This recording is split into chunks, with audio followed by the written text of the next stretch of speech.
Hi everyone! It's Wednesday, which means it's video day, and I'm really excited to be here today. Last week we talked about self-care and RCD, and this week we're going to be talking about something different. A lot of you have been requesting this topic, and I just want to be honest and say that I've kind of been iffy about bringing up this topic for a while because it's not necessarily directly related to RCD and relationship obsessions, but I have found the really immense importance in people understanding what I'm going to be talking about and also how relevant it is if you do experience ROCD. So I do want to say that there are some people, and there might be you watching this and you might just know about ROCD, but I'm here today to talk to you about 8 other forms of OCD that you might have never heard of.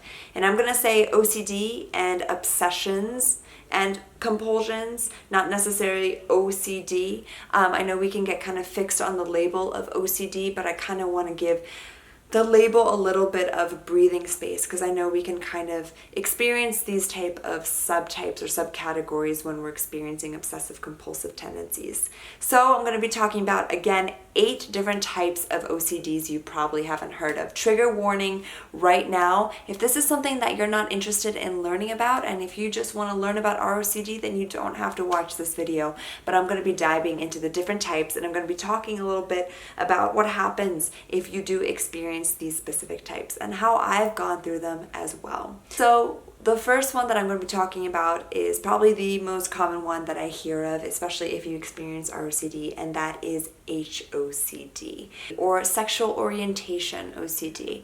And that's this obsession and compulsion that you might not be the sexual orientation that you identify as.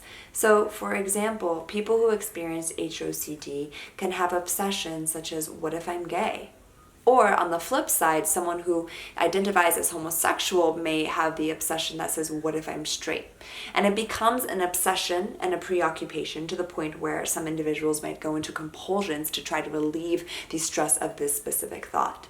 Other thoughts with HOCD would be, what if I've just been lying my whole life? What if I am a different sexual orientation than the one that I've been identifying with? You might also be afraid to be in the presence of someone who is the opposite sex if you identify as homosexual, or someone who is the same sex if you identify as someone who is heterosexual. I just want to say right now, I know that there are so many different types of sexual orientation and so many different forms of sexual orientation and attraction, so I don't want to kind of categorize and lump everything in, but it's basically this feeling that you have been lying to yourself or that you are something else than you identify with. Compulsions can be just being afraid to be near someone who is the same orientation as you, as a fear that you are going to all of a sudden be attracted to them, or you're going to fall in love with them, or you're going to become gay, or you're going to become straight. You might also have a feeling that you've been kind of in denial about your sexual orientation, that you've been living a lie. So within this context, a lot of people really attribute to this idea and this notion that they think, if I think that something is attractive, that must mean that I'm interested in whatever I'm attracted to. If you're driving down the road and you see a sunset and it attracts you, then you're pulled into it. But that doesn't mean that you have sexual attraction toward the sunset. And for people who have obsessions about HOCD, they can feel that if they find something attractive, that means that they must be sexually attracted to whatever they find attractive. That is not the case. It is very natural to find someone of the opposite sex or the same sex very attractive. We are humans. There are so many attractive people in the world, so it makes sense as to why we find many people attractive in life. It doesn't mean that you are necessarily a different sexual orientation as the one you identify with. The second one that I find very common is something called harm OCD. And this is an intense fear that you will harm the people that you love, or you will harm people around you. So for example, there are some people who, if they see a knife on the table, they are worried that they will pick up the knife and they will hurt the people that they love. This is actually about harming another person and the obsession about harming another person, or what if you harm another person, or what if you have harmed another person. The third one I'm going to talk about, which is a very common one that I also see with ROCD, is scrupulosity. So scrupulosity is a religious fixation. And I also like to add that it's a spiritual fixation as well. But this is a feeling where you are constantly questioning how God sees you, how you are doing morally in life. This is a deep feeling of really feeling as though you are being judged or will be judged in accordance to God or religion. A lot of people who experience scrupulosity are just so fixated on faith, on religion, on spirituality that it limits them from really experiencing life. There's always this feeling of, what if I'm doing something wrong? What if I'm going to be punished? What, the Bible says this. How do I live my life if I'm feeling or thinking this certain way? I also can say that I've definitely fallen into this category many times in my life before with spirituality. I know a lot of people don't necessarily bring it up because when you think of scrupulosity, you think of religion. But I personally believe, and this is my personal opinion, and it's not a professional opinion, but I really personally believe that people can do it the same way with spirituality. If you feel as though you believe in law of attraction, if you feel as though you believe in the power of yoga, if you feel as though you believe in the universe or spirituality, then you can also kind of create an obsession for yourself about spirituality and how you're doing as a person in terms of a spiritual life you feel as though you want to live. Many clients of mine also tend to fixate on the idea of signs and even horoscopes, like signs telling them that they're meant to not be with their partner, or signs that they're not doing something right, and kind of fixating on that as well. And I know that's kind of similar to the topic of ROCD, but I really do believe that spirituality can also be in a compulsion and obsession as well. And I don't want to say that we need to avoid religion or avoid spirituality at all. I'm not saying that at all. I'm just saying to be mindful if you feel as though you've used religion or spirituality as a sense of obsessing, if you feel as though you've become so fixated on religion and spirituality to the point where you can't really function. So some compulsions that are on the line of scrupulosity is repetitive prayer. Reassurance, of course, about religion or scriptures, or reassurance from a priest, reassurance from a monk. There's that sense of reassurance again. Pedophile OCD. And that's this fear that an individual is a pedophile. There's a deep fear that occurs with this specific OCD, that an individual feels as though they will become a pedophile or that they deeply are a pedophile. So there are a lot of compulsions in terms of avoiding children, a lot of compulsions in terms of avoiding pictures of children or seeing children, obsessive compulsive tendency that this individual fears that they are deep down a pedophile. Another one that we don't hear too much about is something called postpartum OCD. And postpartum OCD is really similar to harm OCD, but it's after having a baby. But postpartum OCD is the fear of harming your child, specifically after birth. So, for example, if someone gives birth, then they might have the fear of, what if I harm my child?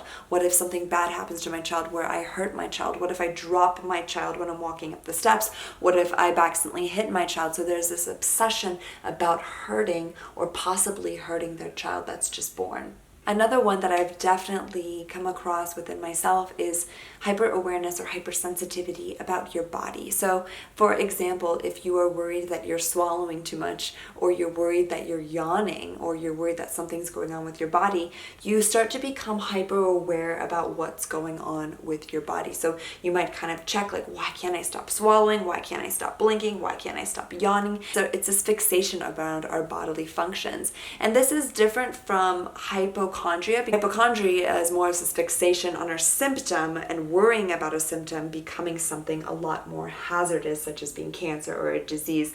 Hyperawareness and hypersensitivity is just being more aware of our bodily functions to the point where we become obsessive about it. So for me, I used to have this obsession about yawning. So I would yawn and then I'd be like, oh, I didn't get enough breath, or I didn't get enough air. So I would keep yawning and yawning to the point where I would kind of go from, okay, I just yawned, to, okay, I'm becoming obsessive about my yawning. And that would kind of take control in a subconscious way. I wouldn't even realize that that's happening. But that is definitely a form of hyperawareness or hypersensitivity about your body. So the last one that I'll be talking about today, which not a lot of people know, is something called suicide OCD. I've personally experienced this form of suicide OCD, and I want to really clarify, suicide OCD does not mean that you want to commit suicide. It is the fear that one day you will commit suicide. You become so obsessive, like, what if I commit commit suicide? What if I die? What if my depression becomes me becoming suicidal to the point where you can't really function and you become so obsessive and compulsive about suicide that you're constantly checking to see how you feel? And I've definitely experienced this one before, specifically when I was really in a very depressed state a couple years ago. I started actually becoming obsessive and compulsive about suicide. If I become suicidal, how am I feeling now? Am I happy now? And I would constantly check to see how I was feeling. So I hope some of these have given you some sort of relief. Possibly you have noticed that you might have experienced some of these. Even though all of these have different labels and different titles, the important thing to recognize is that they're all the same form of OCD. So they're obsessions and they're compulsions. And for some people, they might have pure O, where they don't experience compulsions, but they're still in that same category, just different names. The one thing I really do want to bring up too is that mostly every single person in this world has had these specific thoughts. But typically what happens between someone who doesn't have OCD or doesn't have anxiety versus someone who does have OCD or anxiety is that the person who doesn't will typically say, what happens if I pick up this knife and kill this person? Or what happens if I find this child attractive? That would be interesting. Or what happens if I'm gay? And they will brush it off. It'll be just a thought that comes into their mind and they'll continue on with their day.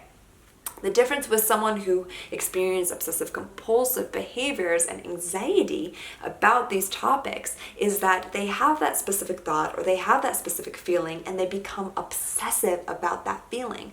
Why am I having this thought? Does this thought mean that this is what I am or who I am?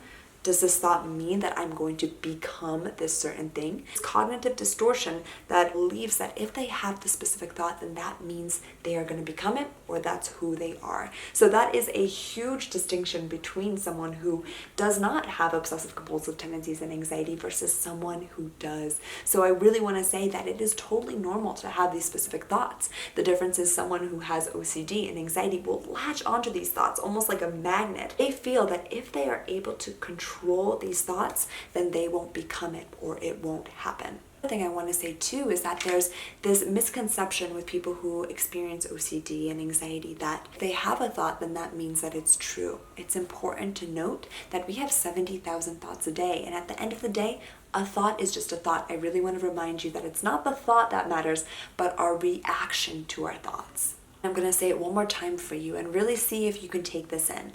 It's not our thoughts that matter, but our reaction to our thoughts.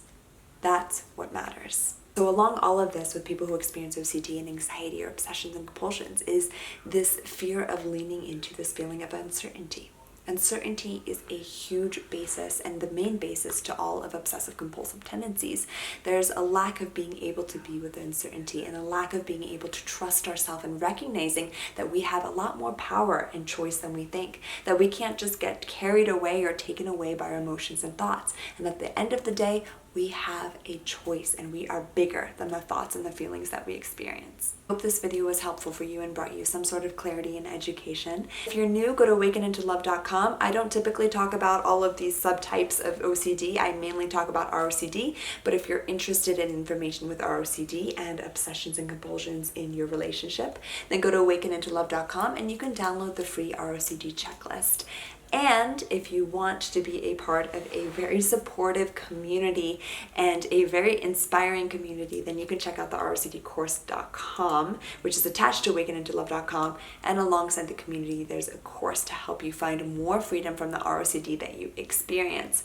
I will be here every Wednesday, so I will be here next Wednesday. And if you haven't followed us on Instagram, you can go to instagram.com/withawakenintolove.